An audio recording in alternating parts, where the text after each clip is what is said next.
Welcome back to the Last Call podcast. I am your host, Arthur G. Today we are deep diving into the world of blended Scotch with a brand that is essentially written in the modern playbook on maturation, blending, and breaking the rules. Dewar's. I'm sure you recognize the brand. You've seen it on shelves everywhere. To help us unpack the science of double aging and the sheer art of the blend, I'm thrilled to sit down with Gabe Cardarella. Hopefully I pronounced that right. Names matter, and I suck at this. Gabe is the North American brand ambassador for Dewar's, but his path to becoming a whiskey educator is less than your typical story. Spanning from his early days in promotions to tour managing members of the Jackass crew down in California and Mexico, Gabe eventually found himself returning to Scotland to be inducted into the Keepers of the Quaich in 2024, one of the highest honors in Scotch whiskey industry. In this episode, we're going to geek out over Dewar's pioneering double aging, the double aging process, the meticulous 4-stage maturation of the double series, and the genius of their record-breaking Master Blender Stephanie McLeod. Plus, we've got a stellar tasting lined up. We'll be working our way through the classic 12, 15, and I'm skipping ahead to the 21. Thanks to Kelly for the hookup. And of course, gonna have some fun along the way. So whether you're a seasoned malt maniac or you're just starting your whiskey journey, pour yourself a dram and settle in and enjoy the conversation with Gabe today. Gabe, how are you doing, my friend? Great, Arthur. And by the way, you pronounced the name perfectly. Not the most Scottish last name in the world, Cardarella, but here we are. Perfect. You see, names matter, man. I always have, no, it's fine. No, I got to get it right. You did good this time around, my friend. I'm going to put that. There's a record somewhere I'm keeping about it. Gabe, man, so tell us about yourself, man. You are the North American brand ambassador, but there's so much more to that. Oh, yeah. 16 years, what I thought would be a means to travel the world and get paid to do it turned out to be, something that has become a really big, important pillar in my life. I think, the common thread for me, it's always been people. Touring, you're in a different city every night, different rooms, different energy. And you learn pretty quickly that if you don't connect, nothing else really kind of matters. You can have everything lined up, but if the room's not with you, you feel it right away. Whiskey for me, it's not that much different. I always think about, these nights that I have with friends where we're, sitting outside by a fireplace or after dinner out on a patio, nothing planned, just a couple friends or my dad and I, one bottle just kind of getting passed around. Nothing rare, nobody, breaking it down and tasting notes and what the distillation times were, fermentation times. Just one of these nights that you have where everything slows down and conversation gets better. That's when I started to realize, okay, this is much more than just intrinsic value. Whiskey is much, much more than what is in the blend. What are the shape and size of your stills? And those sorts of things really stick with me and have kind of helped me really become much more than a whiskey educator, but just somebody that's just passionate about bringing people together.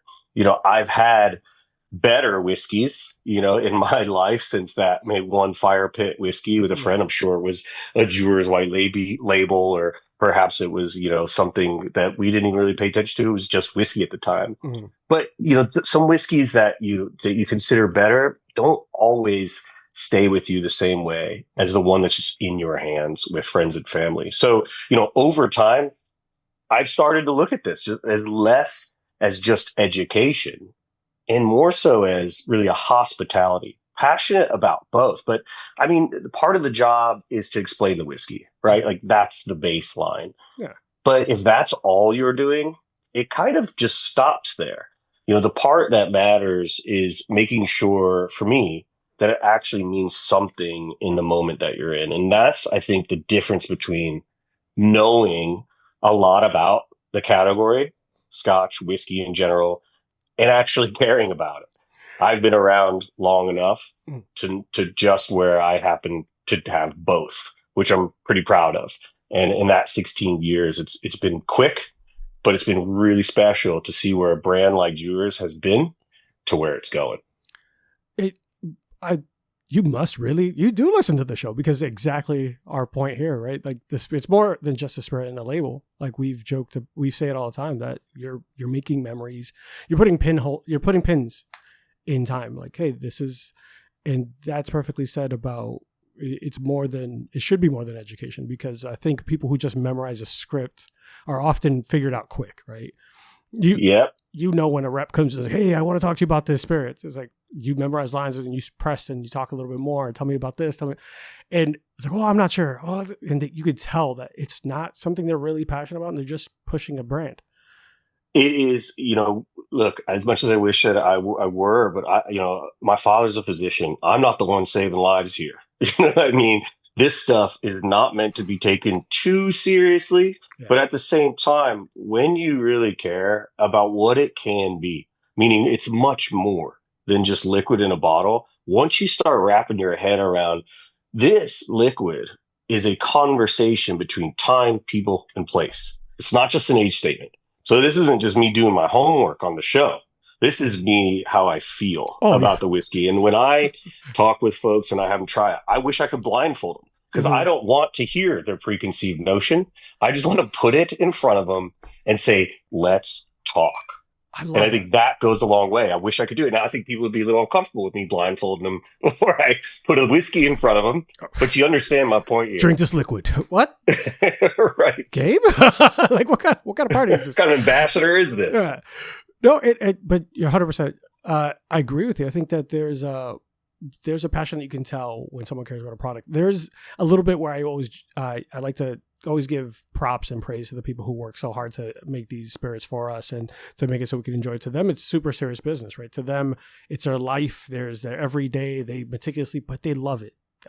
I've never met a master distiller that's like, another grind. It's something that they're not just checking a box. They're not just punching in and out. They are enjoying it. They know that the memories that they're helping make, and they take pride in every single step of it. It's a painstaking process.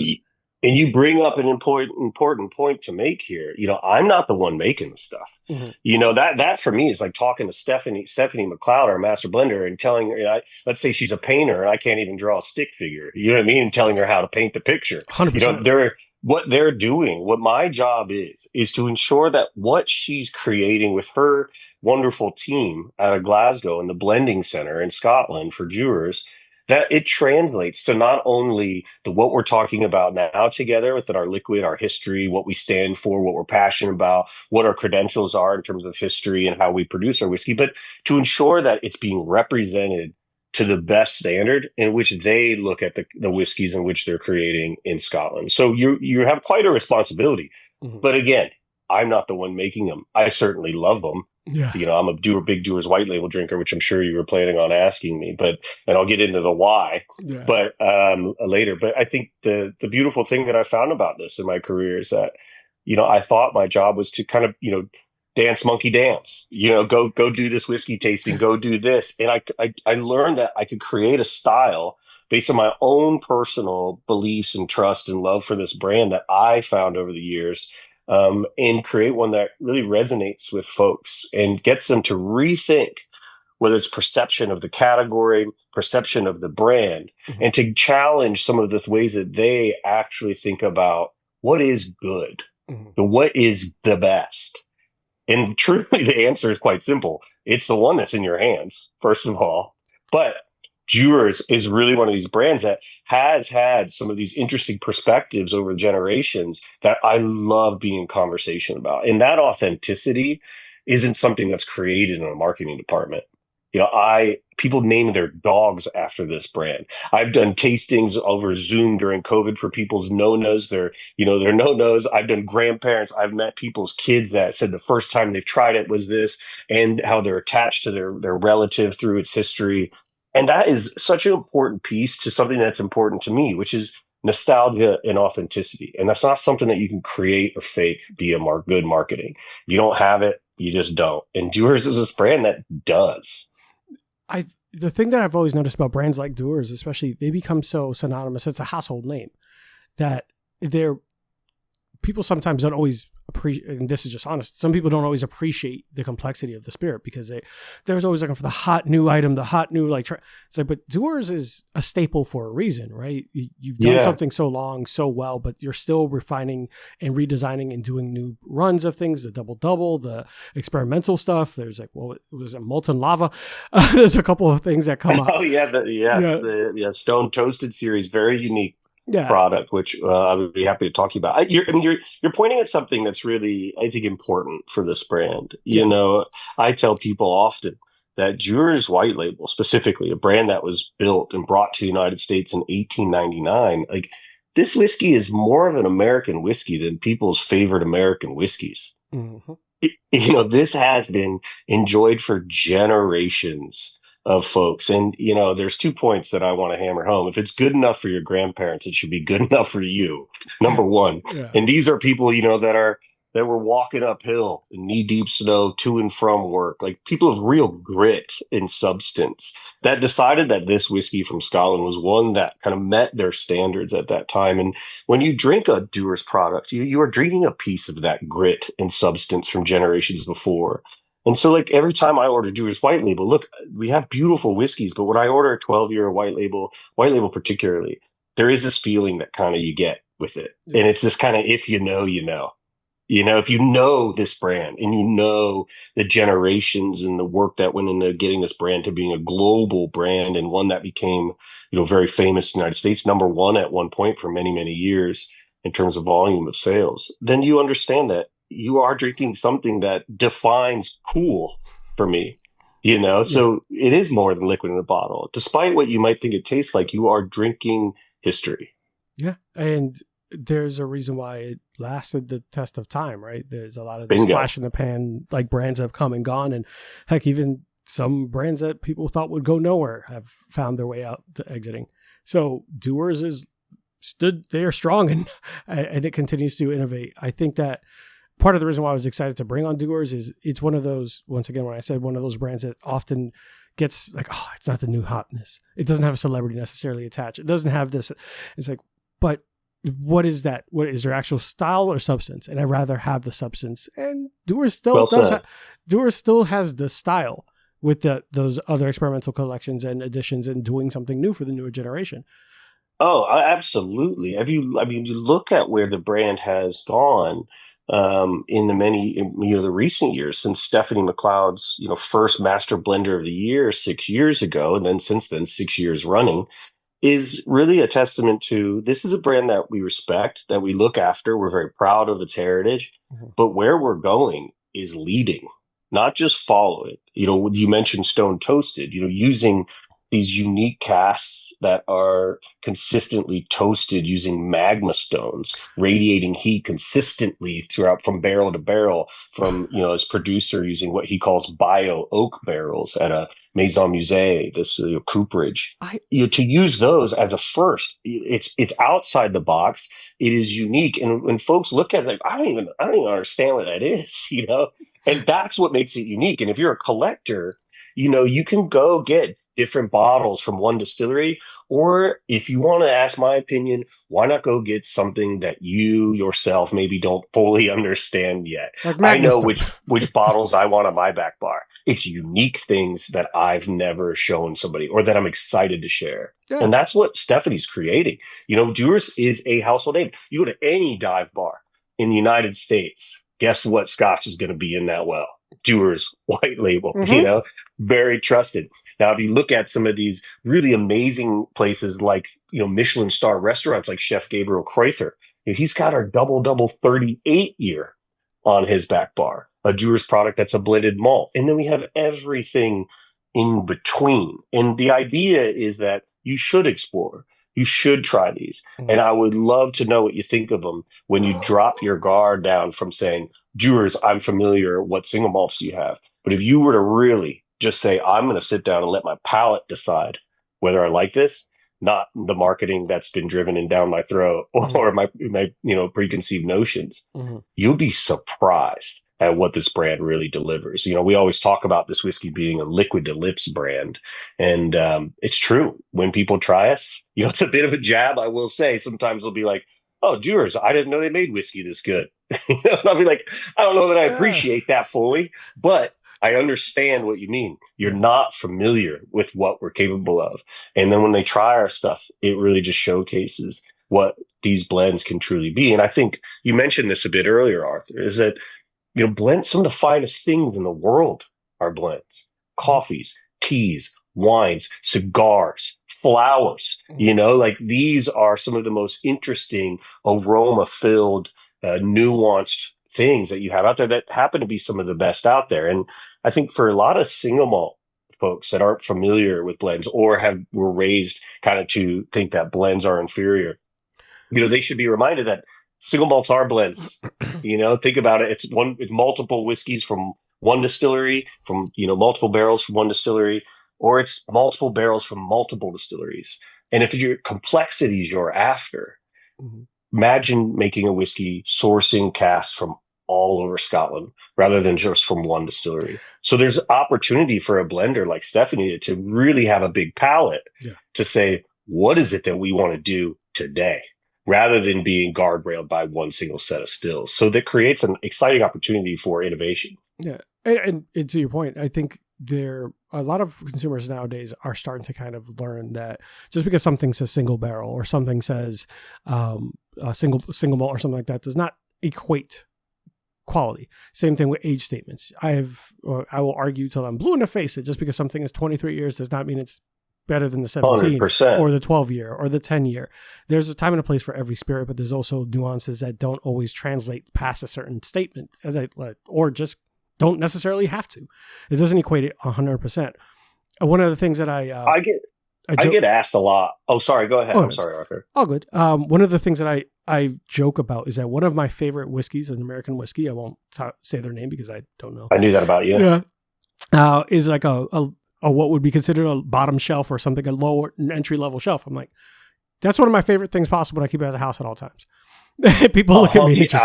I know what you mean. And I have those on my shelf at home as well. These underrated whiskeys that if you pour them and you just hand them to somebody like, whoa, that's good. That must be $300. Like that's $30, my friend. That's my point. And that argues that point really well. And I think you bring up age statements, which I wanted to cover. I get asked a lot about older whiskeys, 30, 40, 50 years. What's it like when you try them? Yeah.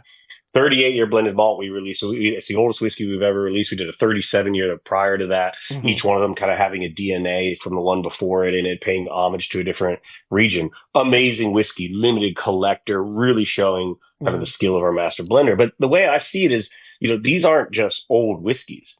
Again, I mentioned that these are conversations between people, place, and time. But when you're drinking something like that, you're tasting decisions that were made decades ago. Yes. By people that had no idea who was going to eventually drink it. 100%. Something about that you kind of have to respect.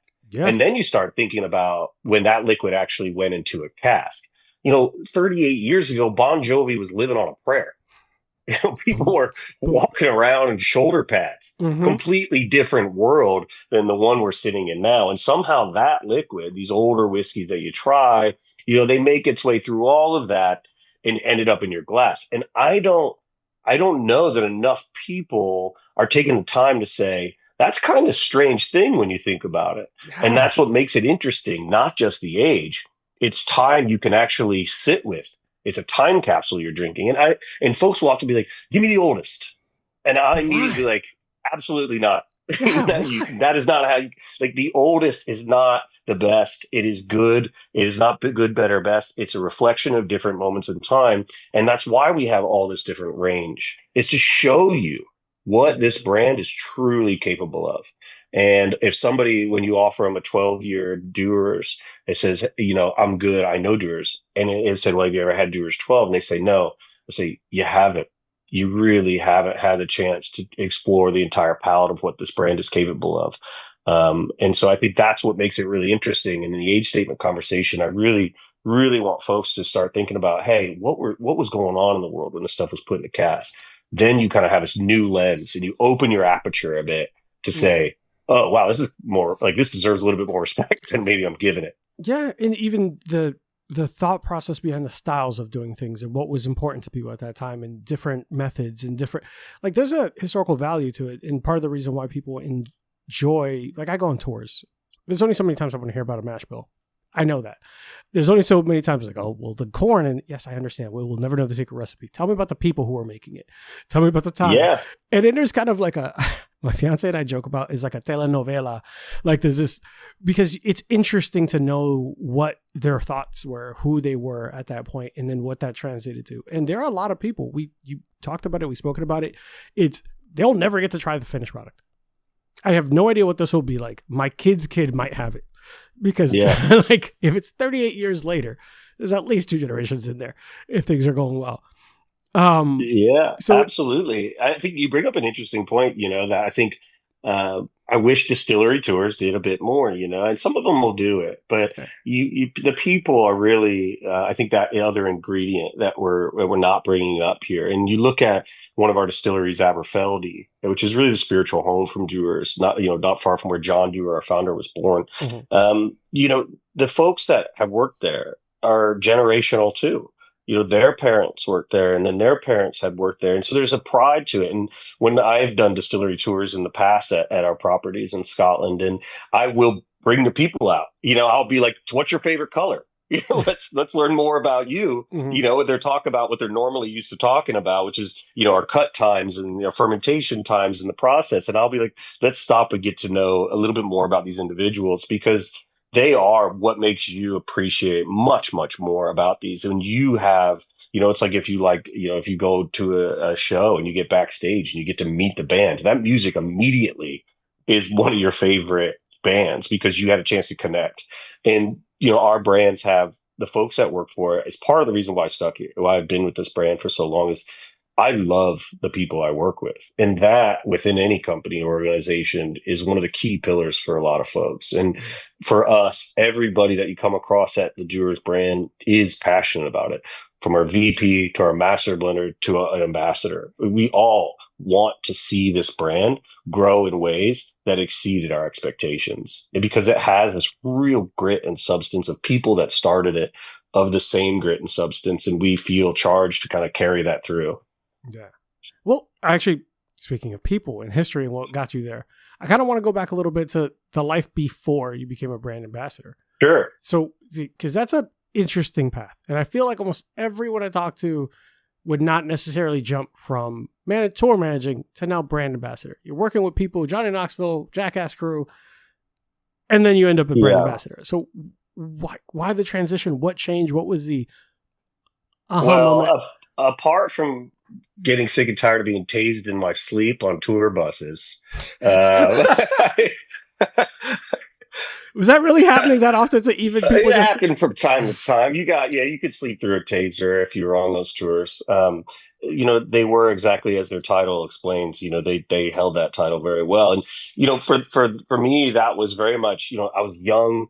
I was living in California, Mexico, part of Art part-time, and ensuring that these guys got to where they needed to go on time, making sure that everything was set up for them, making sure that the hotel rooms that were certainly trashed were taken care of in everywhere we go. You're looking after kind of these wild animals. This didn't feel sustainable, Arthur, for me. So you mean you didn't want to keep getting tased at 55? You didn't want to just be right. There was a part of me that said, watching the talent, go do these things, whether it was, the Jackass guys or other MTV talent, or even some bands, Santi Gold and Trouble Andrew, two bands that I dearly love and managed as well. You start to look at it and be like, man, well, what about me? What's my talent, Wayne? Where do I fit into talent? And to be honest with you, Scotch had never crossed my mind. Yeah. I started working for an American whiskey after that. I had a lot of experience tour managing, and mobile distillery tour management opportunity came up. So an experiential tour popped up. And this was a very famous American whiskey brand that I kind of learned a lot about. And I had drank plenty of the stuff with Diet Coke through college and during my time in California. Yeah. And I started to see that there was something beyond this is a vehicle for entertainment. Right. And so I started to say, well, let's go to the distillery. And I went to the distillery and said, well, okay, this is actually, I could do this. Mm. And I love storytelling. Part of the, tour managing is you sit around, you hear stories, you tell stories, you get stories, you're part of them. And the storytelling aspect I discovered that was something that I could do quite well. Yeah. And I leaned into kind of the more, consumer facing side of this and started sharing the story of this brand. And eventually, this brand and I parted ways. I wanted to stay in California. I went to New York with the experiential tour. I said, appreciate the opportunity. Thank you. I'm going to see where this now resume takes me. I started tour managing a band. And I think I was in a tour bus in the middle of Denver when I got a phone call saying, how would you like to travel the world and talk about Scotch whiskey for a living? And I thought immediately it was one of these guys that I used to tour manage messing with me. I thought for sure this was a joke. Yeah. And I was like, yeah, right. Who the hell is this? And it was real. And 2 weeks later, I remember texting my mom, I'm going to Scotland for 6 months. And I went to Scotland, trained with our master blender, learned everything I could, and just kind of fell in love with it. And then I started hosting these large consumer tastings where I would tell the story my way. The brand has always allowed me to tell the story my way, not just regurgitating things from marketing department. Okay, what is it about this brand that you think resonates? And I would host these tastings and people could feel that I was really starting to fall in love with this brand. And I got good at storytelling and knowing my audience and understanding what it is that they want to hear, whether it's these consumers or whether it's high net worth consumers that are collecting whiskey, coming in with a bottle of $150 whiskey instead of $10,000 stuff, saying, you need to try this. Yeah. And you need to hear what I have to say. Or, to folks that, are used to just drinking American whiskey saying, look, let's sit down and tell some stories over this whiskey. I promise by the end of these, stories, you're going to fall in love with this brand. Dewar's has a really rich history, which I love sharing with people. And so this became something that I was like, whoa, this is not just a vehicle to get me to somewhere else. This is my career. And since then, for 16 years, traveling around, not only teaching folks how to sell it using consultative selling approaches so buyers can understand the value this brand brings to the table, but to consumers saying, look, this brand's authentic. It has a real story and the liquid credentials are there. Let's start reshaping our perception of blended Scotch and this brand Dewar's. I was lucky, as you mentioned, to be inducted in the Keepers of the Quaich, which was an incredible experience and an amazing honor. There's only about 300 or so people inducted into this. Yeah, for those who don't know what that is at home, do you mind walking us through like what exactly that is and what it takes to get there? Yeah, you have to be recommended by two other keepers. And a quaich is a traditional drinking vessel. Almost looks like a dish you'd keep your change or keys in. No disrespect to the quaich, but it was traditionally something they would pass around and drink out of because glass was so expensive back, in the late 1700s, before that in the 1800s, until they started using glass bottles. They would use these quaichs to pass around and drink. And the keepers are, distillers, blenders. It can also be people that run the business, like VPs. And there's not a ton of ambassadors that are a part of this, but our global VP, Brian Cox, gave me some great news in 24 that I was going to be inducted. And we went to Blair Castle, which is about an hour north of Edinburgh in the town of Athol. You literally blink, you're through it. But it's a gorgeous little town with like one little deli, and it's got the Blair Castle just down the road within it as well. And, you're in this old castle, swords on the wall. I don't know how much I can get into the induction, but it is traditional. It is a big deal, and you're surrounded by other folks. You put a kilt on. And you go in and you're, in this really traditional way of being inducted to something that's really quite special to the industry. And it's really a recognition of your contributions to the industry. And I have to believe that, my approach into talking about it, to really getting folks to understand that this isn't just something that has a dollar amount on it. It's not just an age statement. It's not just regurgitating marketing things. It's somebody that is really passionate about what they do and the brand in which they represent. And I think that's why I think they decided that I might be a good fit here. One thing to mention, every year they do, and it's not many people at this. Every year they do an honorary inductee, a celebrity. I got the Rod Stewart induction, which was incredible because I got to see Rod the Bod singing some of his hits just by himself on the small little stage they created in the middle of this castle. And I got to go shake his hand and tell him how jealous my mom would be for me sitting next to him and meeting him. But what it means is much more than just meeting somebody famous. It really is a feather in the cap for somebody in my career that really just motivates you to continue to really represent the brand and the category as passionately as possible.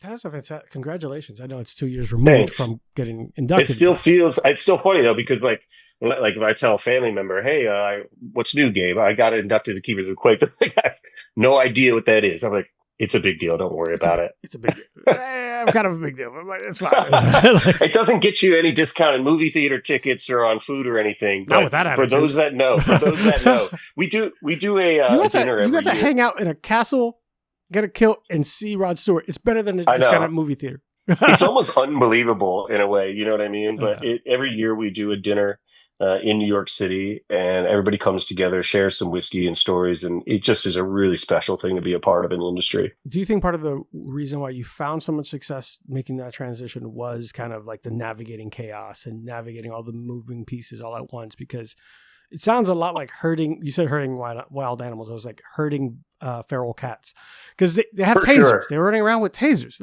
Like, it kind of, for sure. Did that prepare you? Did that make it just like, oh, it'll be easy? Like, horror. I think I never looked at this as going to be easy. You know, I remember when I went to Scotland, I remember saying, I've got to go, really, like, I'm starting from ground zero here. I'm young. I was young when I started. I was 28. And I think within the Scotch space, which was a very 3-piece suit, leather chair, fireplaces kind of approach still, what is this guy with zero credibility doing here? And I would go to these Single Malt Whiskey Society panels and sit on these panels with very well seasoned, very knowledgeable ambassadors and whiskey makers. I think that kind of, throwing it in with the wolves, sink or swim, is what, with the Jackass guys too, with tour managing. It's like, you better figure it out, quick, if you want to swim here. And my goal was like, all right, that's it. I'm going to be the most knowledgeable, the most passionate, and, the most educated person in this. My credibility, I'm going to prove it. Challenge me, challenge me. Single malt drinkers, challenge me. Single malt ambassadors, challenge me, because I wanted it. And I think that motivation is what got me to the space where, okay, now I can breathe. Now it's a more of, okay, how does Gabriel Cardarella feel about all of this, where the category is going, what are the trends that matter, what are the things that are important to the category, to Dewars. And so, I originally thought that, how can I not have my life disrupted by routine? This felt like a great way to do it. But as I got older, I started to really realize that I was looking after something really important, and it took a real professional to be good at this. And I think, I believe I'm the longest tenured ambassador at Bacardi, and I like to believe that commitment that I made to myself is what got me there. That's a pretty substantial for sure. And 16 years, man. It's like that. I mean, I'm in New York now. We're gearing up for the U.S. Open here. So you in what this is that career, experience like? What is your role with all that? Because it has to be. You said travel the world, but New York City is different. U.S. Open's different. These are massive events. How does that look like for you and your in this process? Being away from your girlfriend and your dog is different. I'm here for 6 weeks. And 6 weeks. I used to say to folks, this is an amazing career, but no plants, no pets, no girlfriends, because you make a sacrifice to the road and to the lifestyle that comes with it. I wouldn't trade this job for anything. I think it's an incredible career because it's the right brand, which I think really, really matters for folks out there. But, the U.S. Open is something that we've been a part of for the last 6 years.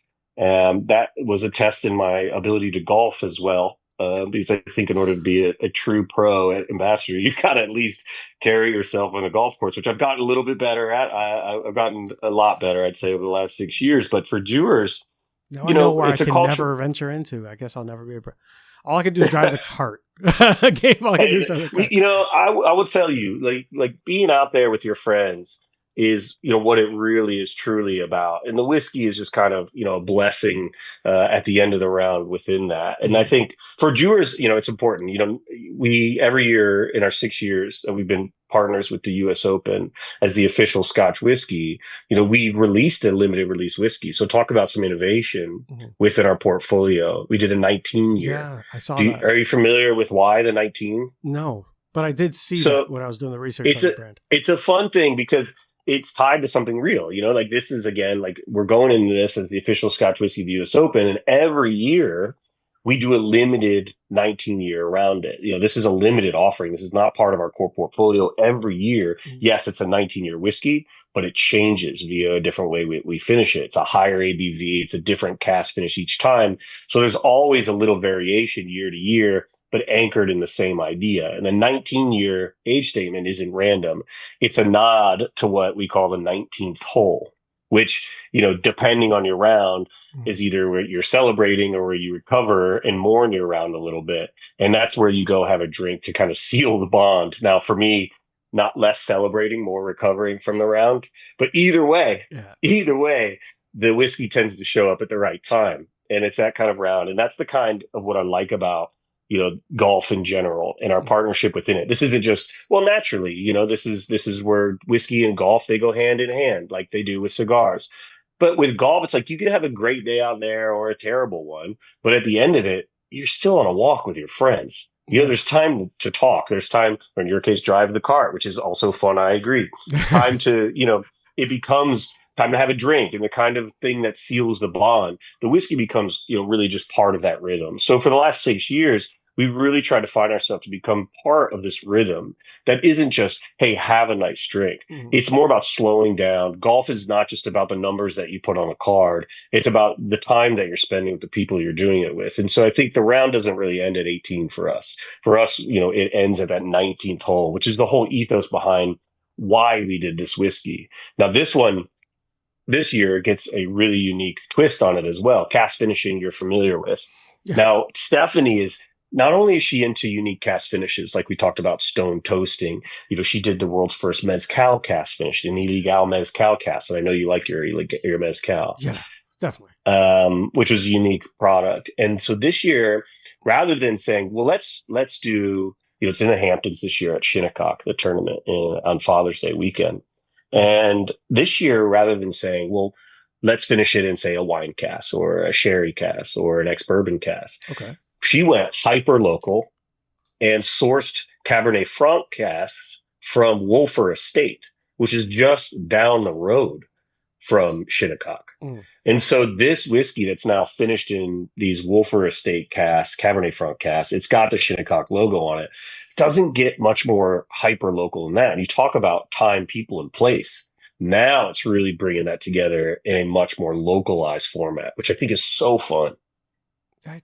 I love the unique ways that she's approaching it as well. Like, she's brilliant, obviously 6 years in a row, Master Distiller of the Year. Unbelievable. Like, it's an insane accomplishment. But even when I was looking at the normal, I could not stress enough that I know Dewar's as a base. And as you keep digging, then the double, then the finishes, and then the experimentals, and then all the other, I'm like, okay, we're not just doing the same thing over and over and over, and we're having fun with it. The fact that she went super local, one, I think is really appreciative of the surroundings and giving back to the community and kind of reinforcing that this is, we're in this together, kind of making sure that everyone is supported and part of it. And then when you get creative with thank you. And when you get creative and do the things with like Illegal Mezcal, which is a spirit of Mezcal, brings such a crazy forward note that could, for a lot of people, be, are we going to put that with, do we want to do that with whiskey? It could be off-putting for some of these traditionalists and people that don't necessarily like those finishes. But I've had Casa Nobles finished or something finished in those kind of tequila or mezcal barrels. Those things are bomb. Those are, for lack of a better way of saying it, those are a fantastic drink. Not necessarily something an everyday pour, but it is worth experimenting and having fun with. That's the idea, is let's see where this can go. Yeah. Let's see where this can go. In Cabernet Franc finishing, that's not particularly new. But it creates great nuance in the whiskey, but to be able to call out the where the exact location. To highlight the... You go get yourself a bottle of that wine, sit it next to that Dewar's 19 year, try the two back and forth, and then you've got this, like, I'd be careful, but you've got this really unique way to approach. No way, ever. Not even the golf cart, guys. Drink responsibly. But these drink responsibly, indeed. But these, these are really showing, hey, we are intentional behind this. This is not marketing. This is us saying we are transparent about as much as possible with what's going into this, so that you can yourself be guided to what it is you believe this whiskey should be for you. Yeah. And I think that that approach is, for me as a whiskey lover first, is what I really appreciate. It is much more available in terms of where folks should be thinking when they open the bottle. Where does the conversation go after the pour, when they try it first? And it gives them much more information to do it with. And that's what makes it interesting and exciting, in my opinion. That, and I know I kind of spoke about it really briefly, just about that supporting local as well, continuing to build that partnership and put a spotlight on a brand that is your neighbor. And very often I think the spirits industry can be rivals, right? Or there could be like this, not necessarily synergistic, like you're competing, but there is a synergy to it. There's enough people to drink around. There's enough people that are going to get to know a brand now because of Dewar's that might not have known that brand. Yeah, well said. I think that's a great point. When you call out Wolfer Estate, it makes you curious. It brings about a bit of a curiosity. Yeah. And I think, for Dewar's, one of these campaigns that we more recently start to think about how we think about this brand, is centered in the art of discovery. It's the spirit of discovery. And that is where I think the mindset for whiskey drinkers is when it really starts to get interesting, when you are open to the exploring, that it is, it's not the destination, it's the journey. And I think for Dewar's, it is that mindset that we're looking for new ways to showcase not just the flex of our master blender, but hey, whiskey drinkers, here's something that maybe is worth exploring. Exactly. And you'll never know what you might get. And beyond that, to your point, yeah, if you're calling out the place in which you source casks, yeah, go there too. Yeah. I think I have one of my favorite brands. They made something called the Prisoner Share. And I'm sure you know which brand I'm talking about. Yeah. And it made me go, I've never tried that wine. And I immediately, when I found that wine, that kind of tried it. It's on my shelf now. I became a fan of not only the original whiskey brand that I was having, but now that wine is a constant pour in the house whenever we have people over. So being able to kind of open that door is also really cool. I spent quite a lot of time within our team gathering data, whether that's consumer, commercial insights, so that I can help our field formulate great objective ways to talk about the category and how our products fit within them. And what's really interesting is if you really break it down and you look at the single malt whiskey versus blended whiskey, if you really want to say versus, what percentage do you think of people in the United States are drinking single malts versus blends? Probably 17%. Probably low. You're close. 70% of people are drinking blends. So, and you look at shelves and you look at back bars, a lot of folks are given the space to single malt whiskeys, and there's different variants from 3 brands. And the reality is what consumers really want is they're clearly shopping for blends, but they want premium. They do want value and they want premium. And that is when you look at a brand like Dewar's, what we really have started to show up with, and you look at, say, our Dewar's 12 year, we relaunched that in 22. Yeah. And this is a finished whiskey now. But, I know you're a bourbon lover. We actually finished this whiskey in first fill unrinsed bourbon casks. And we source them from Angel's Envy.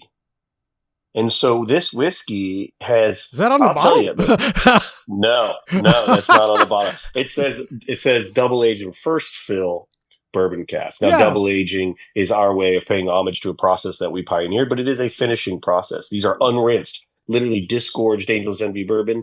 We take them, we fill it with Dewar's 12. Now, if I could brag about it from a objective credibility, and I think a lot of folks out there, your listeners, I'm sure, are aware of how you get awards in whiskey. Blind tastings, It's not branded. There's no obnoxious ambassadors selling you the stuff. And Whiskey Advocate, which is what I refer to as the JD Power and Associates of spirits ratings. I have Whiskey Advocate. There's like 7 on my shelf right now. Yeah, they literally are. They're one of the most credible rating sources. Yeah. And in 22, they do their top 20 whiskeys. Mm-hmm. And this whiskey got the number 4 spot. A $35 bottle of 12-year whiskey got the number 4 spot, competing with many, many other whiskeys that are much older and much more expensive. And I think that goes to show that, when you let your palate aside, some of this stuff, to our point we were talking about earlier, these underrated things, and they gave it a 94-point rating, which is, it's higher rated than the usual suspects that I won't mention, whether it's malt or blends at 12 years. And so what I love about that product too is, not only is it now finished, it's got this bigger, broader depth of, insert bourbon character. Mm-hmm. It really bridges the gap between American whiskey and Scotch. I think a lot of people always think Scotch is peated or smoky, medicinal, hospital corridors, Band-Aids.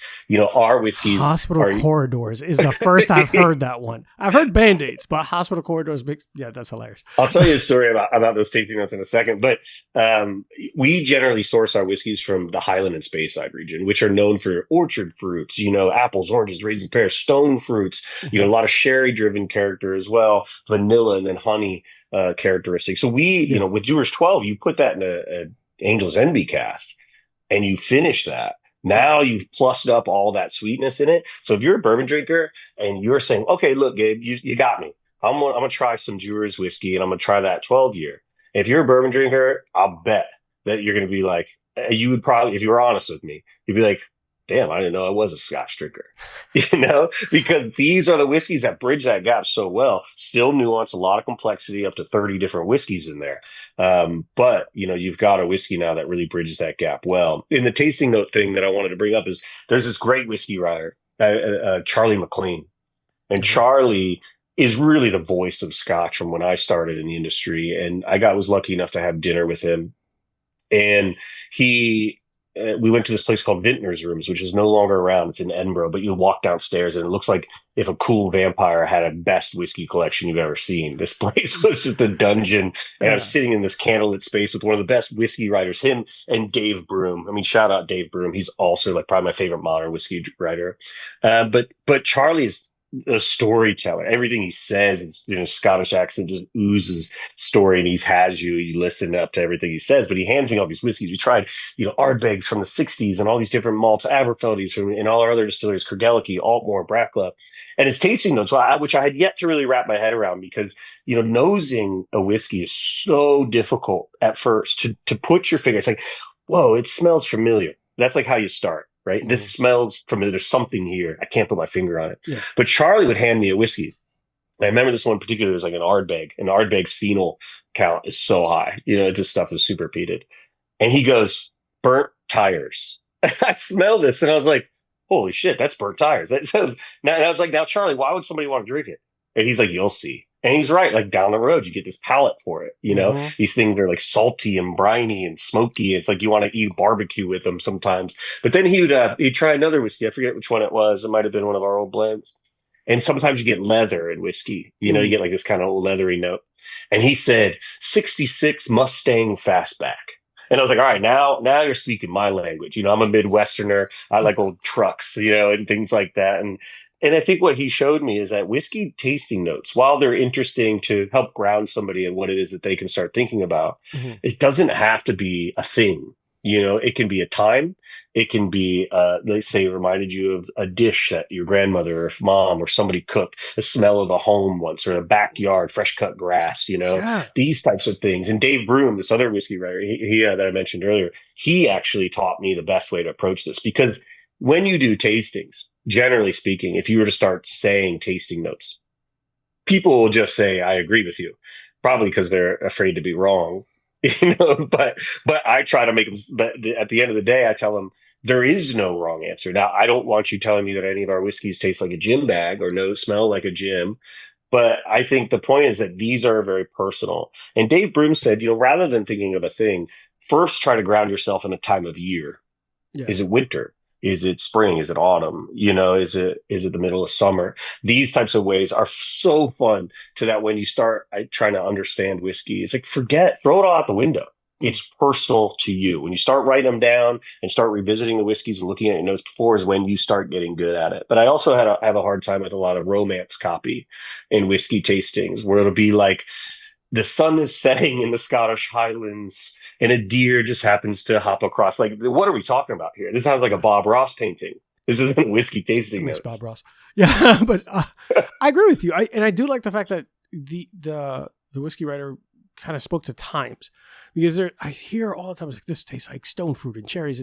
And I've always been very candid about, I might not have as refined a palate, but I have things that it makes me think of.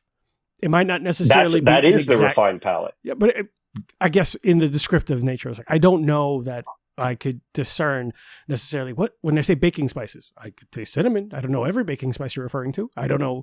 Right. Are you talking about cardamom? Are we talking star anise? What are we talking? I remember I taste cinnamon here, but I could honestly tell you that there are times when I've had something that it reminds me of, like a feeling or summer, or like one time someone said something that resonated with me. I'm not necessarily equating this to a tasting note, but they said this tastes like after you've been outside in the sun, like your skin. That. And I'm like, I know exactly what you're talking about, but I don't exactly. I understood it, but I was like, I've never compared something to that, but now it's stuck. That's in my what head. I would encourage people to do that so much more, man, because there is no wrong answer. Like there is no right. And if it creates kind of a moment for somebody to consider this differently, that's when I think you win there, rather than saying something like fruit or stone fruit. Like you're right, like apples. There's Kregeliki. Are you familiar with Kregeliki single malt? No. Really cool whiskey. We have 5 distilleries, single malt distilleries at Dewar's: Aberfeldy, Altmore, Royal Brackla, Kregeliki, and Devon. And Kregeliki is one of these single malts. I used to call it the bad boy of Speyside because it's right by Macallan. But Macallan's so sherried, where this distillery at Kregeliki, it's got these real short, fat stills, which makes kind of a sulfury note, like less copper contact, so it keeps that sulfur note that you have. And then it has worm tub condensers. Worm tub condensers condense the spirit vapor back down to liquid a lot slower, so it retains some of those sulfury notes. And so sulfur is like struck match. And so I would tell people that also it's a Speyside style. So you've got this real fruit note that comes forward within this whiskey. And it's pineapple that I tended to get with this whiskey. And I'd tell people, if they're like, what's the tasting note for? I'd be like, shotgun through a pineapple. Shotgun through a pineapple? Yeah. So like, I'm looking up Kregeliki right now. I was like, I'm about to give you my answer. Yeah, a lot of people pronounce it Craigellachie. Yeah. But it's Craig and Ella have the key. Craig, Ella Key. But a really amazing little place. But the taste notes, like Aberfeldy, really long fermentation, tall stills, like 16-foot stills, a lot of sherry and ex-bourbon barrels. And this one is really honeyed in character. And the 21 year, one of my favorites in that whiskey. I tell people it's like pouring honey over a fireplace. I've seen this bottle before and I've never grabbed it. Yeah, we used to only, like when we first did proprietary bottlings in 2014, we used to only released it in prime numbers. Like 13, 17. Why? We had all these bizarre. Because why not? Because why not? That's funny. Yeah, I was like, I've seen this bottle before. I've never really tried cool it. stuff. Yeah, really cool. That's great. I mean, Dewars and those malts, those are the ones they're esoteric in a sense. You know what I mean? Like these whiskeys are, in a sense, ones that you don't often see on the back bar of, say, a neighborhood restaurant or a collector's bar, but they should. Yeah. It's because they're reaching for some of the usual suspects and they know what they know. And Scotch should be this one where, like whiskey in general, like if you're not familiar with it, go familiarize yourself, because these are great stuff. And if you're not, you're missing out. And when you have this mentality that, single malt whiskeys are all I drink, I can't help but like thinking like, aren't you kind of missing the point here? I have a hard time believing somebody's a wine connoisseur if all they drink is Chardonnay. That's rare. And I feel the same way about whiskey. Speaking about, I know he's kind of jumped around a bit, but I did want to talk about just Stephanie McLeod and her absolute rock star mentality of everything that she's been doing and all the work she's been doing. Having represented her creations for all these years, like in this such a unique approach, have there been times where like you are surprised or there's like this wow, what the heck is this? Like, what has stood out in that process? She's engineered something incredibly complex like that 4-stage double, but has there been something that's so awe-inspiringly stood out that you just sort of like, wow, okay. I'll tell you one that really was a challenge for me. As somebody that has to. I'm going to pour one. Yeah, pour yourself a little one. What are you going to pour? The 12. Give that a try. I know you like bourbon. See if that Angel's Envy comes through for you there. But that's the great starting point. I like it neat. Like that's a great mixing one. I love a highball. Oh, but that one's great on its own. Smart man. So the one, like, obviously my job is to be the steward of what she's creating into market. And when the Stone Toasted product came out, us as a team in the United States had a hard time really understanding, what is this? We've never heard of this, and I've been in the industry for some time and I had never heard of this, like literally brand new. This isn't just using a different type of cask. This is a totally different process. And so I really had a lot of fun, kind of almost like starting over. I had to learn something that I didn't know about process and these, bio oak casks. They're not about, if you're toasting a barrel using a flame, I don't care how good of a cooper you are. The flame behaves how it behaves. It's going to have flare-ups and you're going to have inconsistent toast levels from barrel to barrel. They'll be close. But when you put these stones in a metal cylinder, heat them with electricity and rotate the cask around it, you can be so precise from barrel to barrel to barrel how consistently it's toasted. I did not know that when this first came. I said this feels like marketing to me. Yeah. But I knew that there was much more to it. Stephanie's not going to put her name on something if it isn't really going to affect the liquid in a way that is unique to what we're trying to do at Dewar's and to the industry as a whole. And so when we came out with something brand new, since then, Talisker come out with one.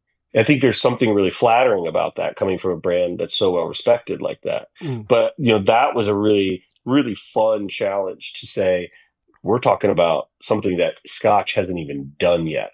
And I had to familiarize myself with it and get credible myself so I could get out there and really educate what this is. So it was a really big challenge for me to go out there. And I have no doubt that Stephanie's going to do this to me again.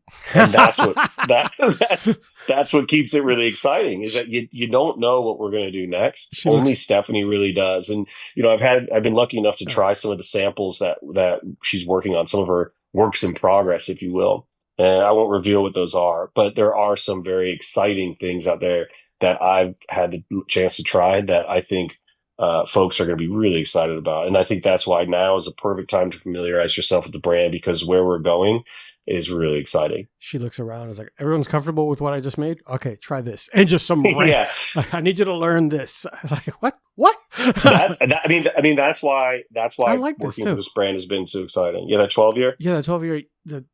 It tastes all right. So I feel, so I obviously can tell it's finished with bourbon because there's a kind of a sweet finish at the end, but you can tell that it started as a Scotch. It's weird. It kind of rounds itself out. I still get this is a Scotch, not a bourbon, but there's a sweetness that kind of like balances it out. It's almost like, I didn't want to say like sweetened smoke kind of. Yeah. Like it's because you get the Scotch smoky kind of peaty kind of like, I wouldn't say peat, but kind of like a smoky taste, but the bourbon evens it, balances that out. Like I said earlier, I'm terrible at the like highlighting tasting notes, but it reminds me. No, you're not. No, this is insight that matters. Like I hear how people feel about this brands constantly, and you are right on the money as to what we were trying to create there. This should be Dewar's, right? It says Dewar's on the bottle. We're not making a bourbon product here. When, you look at the way, bourbon drinkers today, they're already used to a certain profile. Softer, rounder, a little bit more vanilla, a lot more sweetness. Yeah. And the 12 meets them there. You pointed at those. It meets you there, but not because it's trying to be bourbon, but because of how it's built. Finishing in those first fill bourbon casks that still carry that influence. So when somebody tries it, it doesn't feel like a jump to bourbon. No. It just feels like a step between Scotch and bourbon. Yeah. That was the intent behind it. And when you say round, I think our whiskeys, they balancing blends is obviously quite challenging. But you're talking about a minimum age of 12. And you've got all this big character in here. These single malts are like personalities, whereas the single grain's like the glue. And you have all these personalities kind of competing for attention.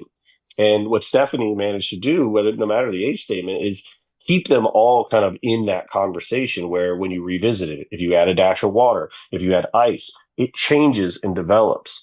And so if folks have said, I've tried Dewar's 12, I want to say, well, you should try it this way. You should try it this way. Great ways to enjoy it. Are you familiar with a penicillin cocktail? Oh, absolutely. I'm a So massive Attaboy here in the city. I might go down there today and have one. You said you're there for 6 weeks? Yeah. I might be out there. Well, we were considering going out there for the Brooklyn convention. Oh, yeah. That's in a couple weeks. Yeah.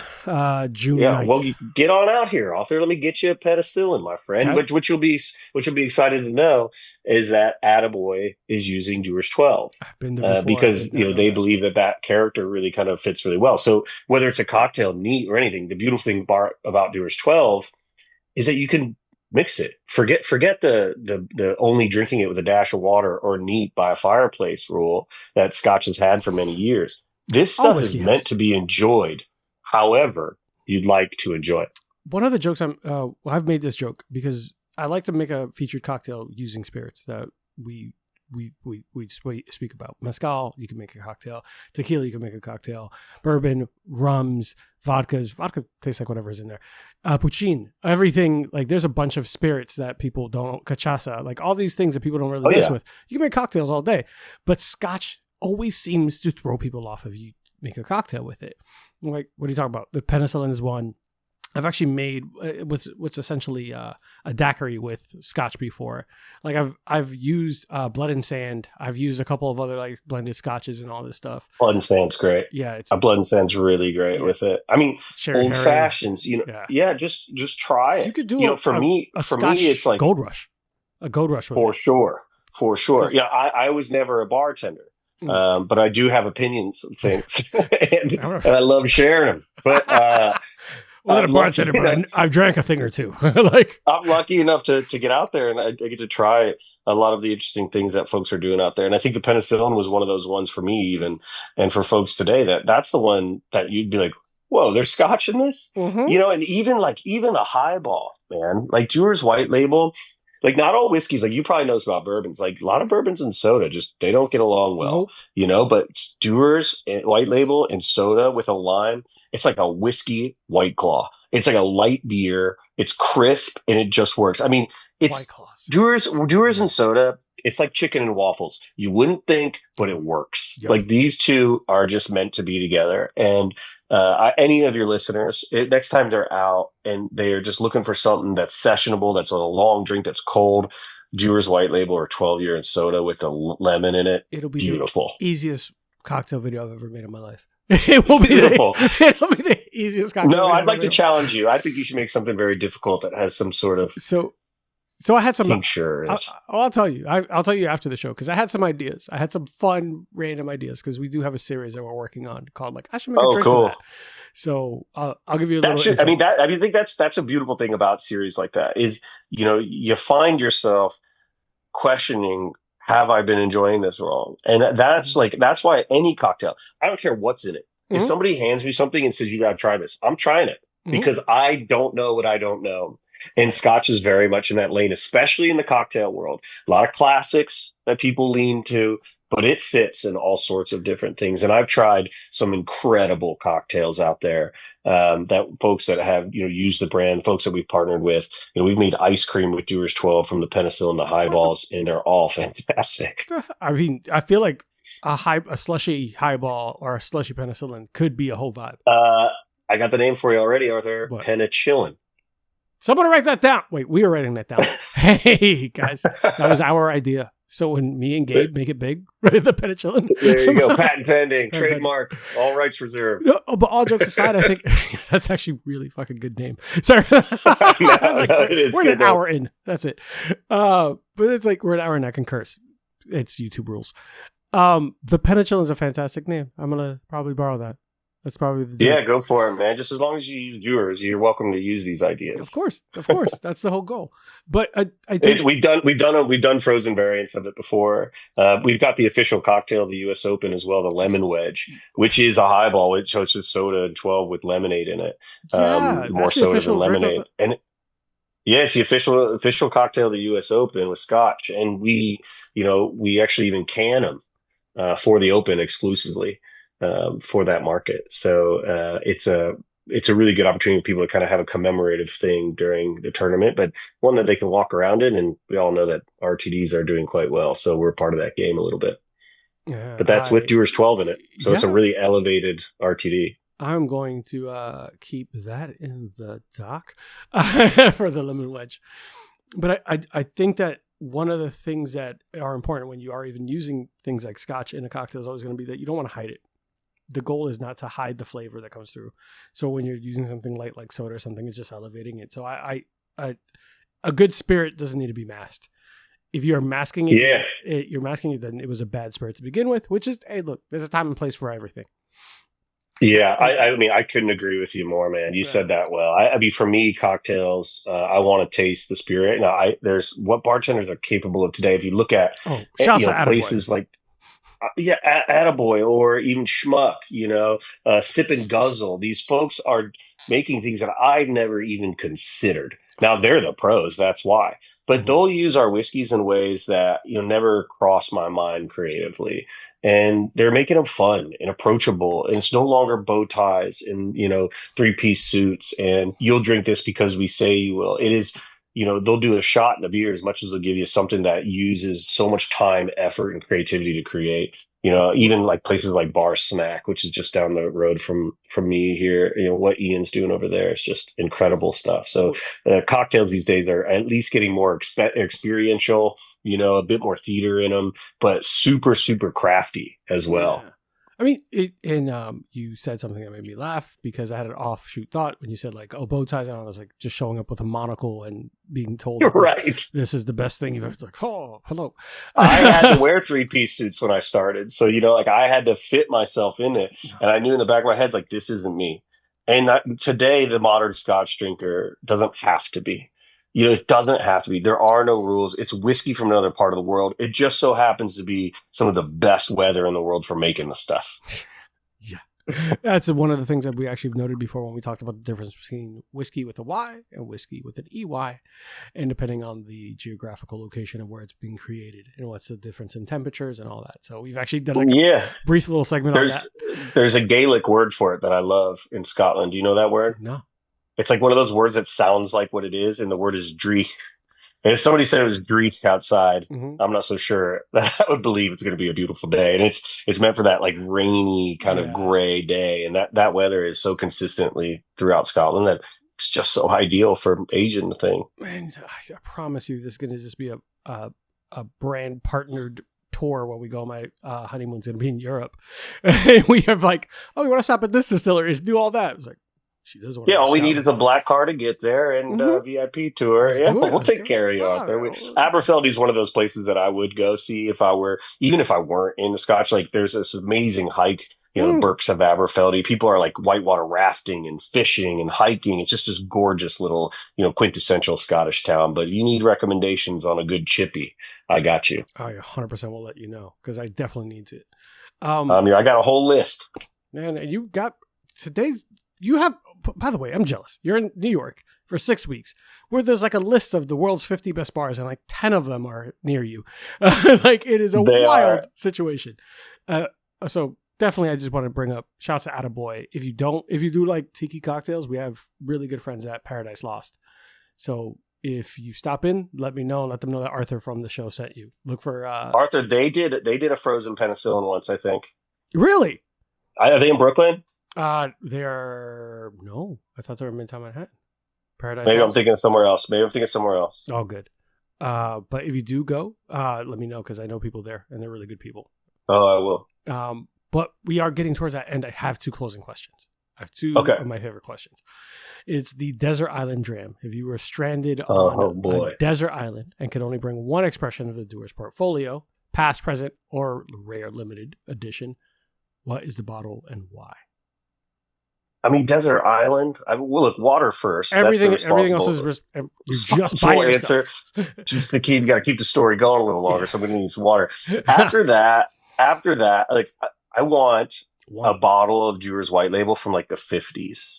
Oh. Back then, the labels look like old newspapers. And the liquid is so cool because they were using single malt distillers, were aging predominantly in sherry barrels. Mm. And these things were peated whiskeys as well. But when you combine a peated whiskey with sherry, we did a 32 year, that won best whiskey in the world in our double range. These whiskeys taste like sweet, smoky barbecue sauce, so these are incredible. I'd like that over ice.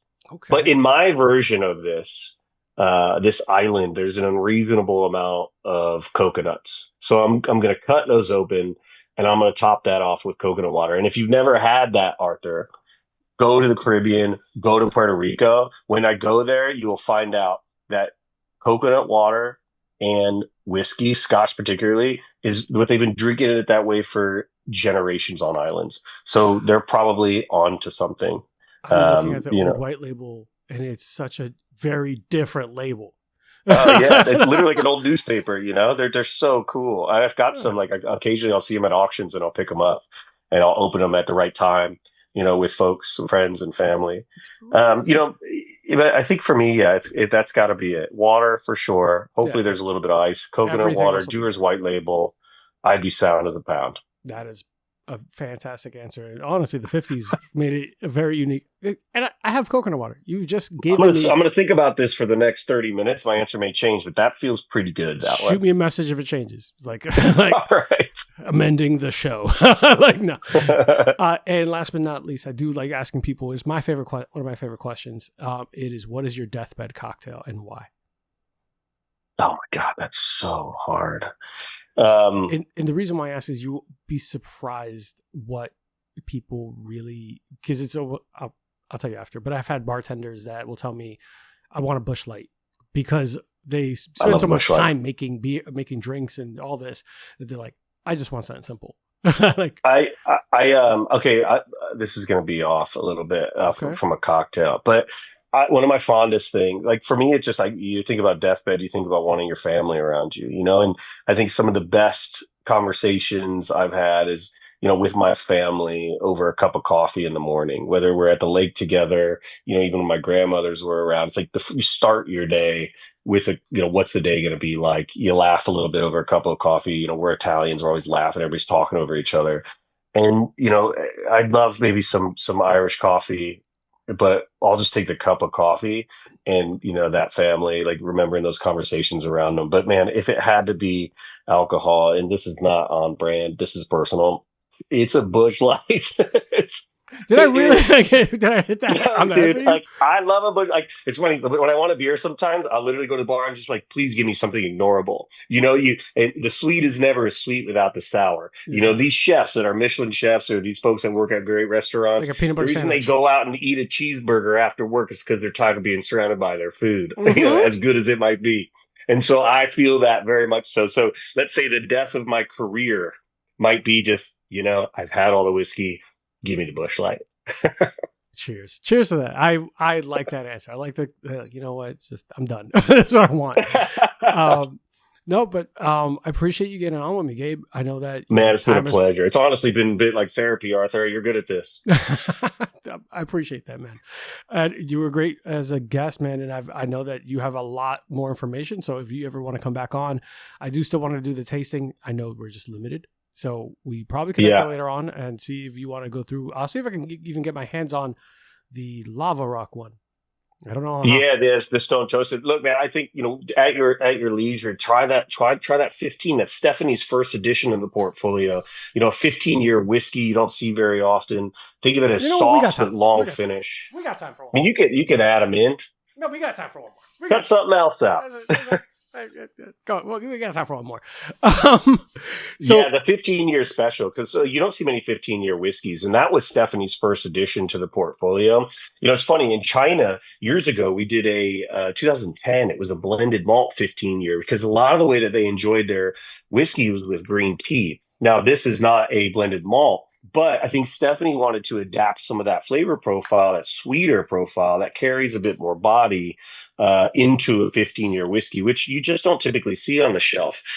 So when you try it, you'll find that, okay, this is maybe lighter than 12 initially. But what you'll find is that the finish extends beyond the 12-year. Age obviously playing a big role there. So, there's drinking whiskey and there's thinking whiskey. That 12-year white label drinking whiskeys. And then the 15-year, when you get up into our double, 4-stage age stuff, these whiskeys tend to really show much more of the personality over time. This has more spice. And I don't know if it's because, for sure. I don't know if it's because the 12-year has that bourbon finish, but you can get a little bit more bite and kick to this. That you can tell that spicy note at the end, where the 12 just kind of like softened. It's like, hey. I mean, I think a lot of folks often think too with blends like that the older whiskey is just an older version of the whiskey before it. This is its own unique blend. Now we do have a house style, but Stephanie's not just aging the last whiskey longer. This you can see it's lighter in color than the 12-year. That's what I was looking at too. So a lot of refill casks here as well. But yeah, this whiskey, was Stephanie's first addition to the portfolio, so it's certainly near and dear to her. But as a brand, we hadn't had a 15-year until she created this in around 2014. We got time. We'll take 15 more minutes to finish this, and we'll try the 21 because I feel like the listeners are older. I just don't want to be conscious of your time. No, I'm good. I'm not doing anything here. I might go down to Attaboys. I don't know. You gotta go Attaboy. Because now you have to have a drink for me, and you have Death to send me the is picture. literally around the corner. Are you serious? I love Death and Co. Place is a staple. So, I have one question. It's kind of about the series. So I think as we go through this, it might be a complicated question, but we're gonna try to give you some time. The series I'm making is called I'm like, hey, I should make a drink to that, where I'm randomly inspired by media, books, something, and I'm gonna make a drink based off of it. Perfect example is I made a drink. I don't know much of a music head you are. I picked a hip hop person. I picked Fetty Wap, and he has a song where he uses the line, making bacon pies with my baby. So I made a cocktail using cognac, apple spice simple syrup, some other ingredients, and it's the garnish is an apple pie from McDonald's, because I made the joke, I don't know how to bake, and I'm not doing that for a garnish. And I threw the cocktail. That's good. That's good. That sounds like what that's like the experiential stuff I'm talking about, man. Yeah. That stuff's really cool. So what cocktail or what either movie or song would you want to see as a cocktail? I also do movies and TV shows, but oh man, okay. I got two answers here. So my favorite movie is Interstellar. I just love that movie so much, man. Okay. There's something about that movie that I don't know. It's a space for some reason. Like I'm not a big Star Wars guy, but that movie just got me, man. I could watch that movie over and over. I love it so much. Okay. So I don't know where the lane is there because there's a lot of dust, there's a lot of burning cornfields, and there's a lot of space. So I'm not sure what you got to work with there, but you got Matthew McConaughey, and he's sweet as it gets. So I have an idea. All right, so you got an idea. Yeah, so you said Matthew McConaughey. So he's works with a specific bourbon brand. So we might use a bourbon brand. The burning corn, you could do a corn mashed build or a corn spirit, and you could use that with either a smoked taste or something like that and kind of put that together. And you can have a garnish that's kind of like Space Rocks, which will be kind of either a rim or like rock candy on the side. Well, here's the thought. It's just an early idea. There's dust in that movie quite a lot, and you could do on the rim, I don't know, brown sugar or something dusting of that. That would be funny. An Interstellar cocktail would be fun, incredible. Okay, music now. There's one interesting thing about me that my attachment to music is one of my really good friends is a drummer for a band that has just been a rocket ship of success. He's from Columbus, Ohio. I'm from Columbus, Ohio. His name's Franz Lyons. He's a bass player in a band called Turnstile. And Turnstile, I was in LA for their after party where they won 2 Grammys this year. They are, a hardcore band from Baltimore mostly. Franz is from Columbus, but these guys are the sweetest guys in the world and just humble but just really good family oriented, friend oriented, looking after people, salt of the earth, good guys that, despite all this fame, they still remain so. And their music just makes you feel good. It makes you want to hug the people next to you and dance around and not look at your phone. And they're just so good. And the last two albums that they put out, I love all of their albums. Their earlier stuff for me at the gym, the later stuff that they have, it's like when you're driving with the windows down, or on a run in the summer. These guys just, make you feel good, no matter what song you listen to. So I would have to choose them right now because they're on my mind constantly. I have to do more research on that one. But listen to Turnstile, man. You listen to them, you will love it. All right, I'm going to look at it and see what I can. You're going to hit me up and you're going to text me and be like, "You were right." Yeah, I'm going to shoot you a message because I'm going to need to know what their favorite spirit is too, because that's part of the series. I need to make a connection. Okay, cool. I've given them some Dewars throughout the years. If you want, I've given them some Dewars. The cocktail will be based off Dewars, and we'll see what song from them stands out to me. Oh man, that'd be sweet. All right, perfect. And I do want to give a shout out to Kelly for putting us together, but also I want you to see something. This is not like, so this is my 12. Okay.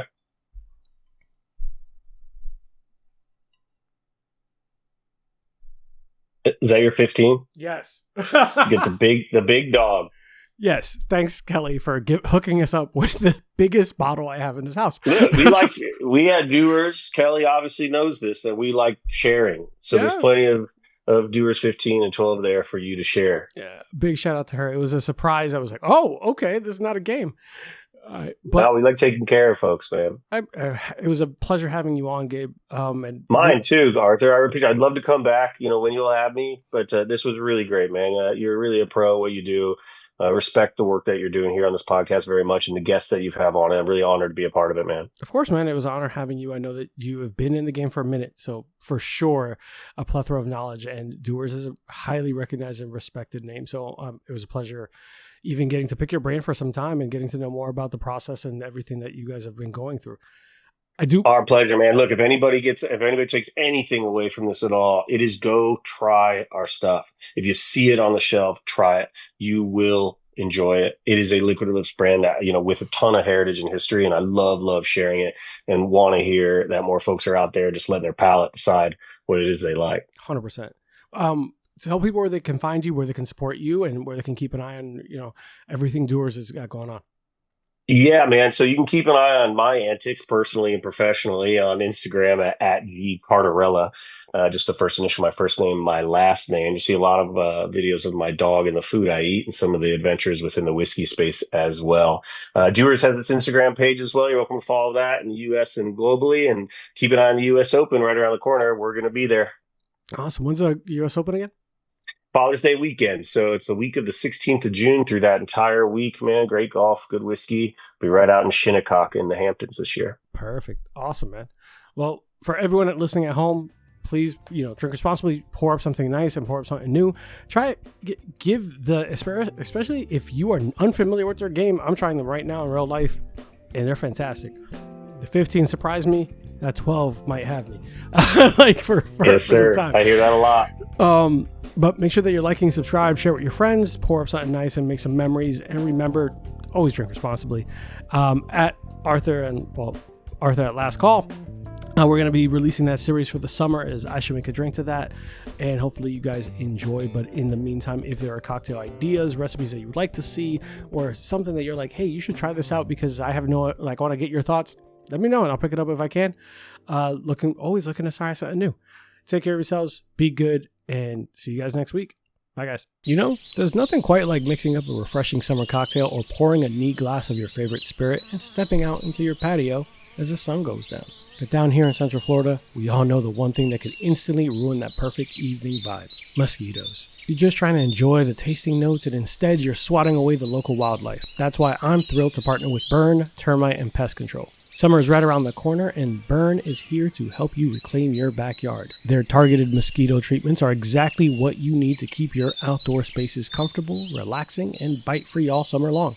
So don't let bugs crash your next patio happy hour. Give the local experts at Burn Termite and Pest Control a call today at 321-297-7985 to get your yard summer ready. Again, that's 321-297-7985. Call Burn Termite and Pest Control, and cheers to a pest-free summer.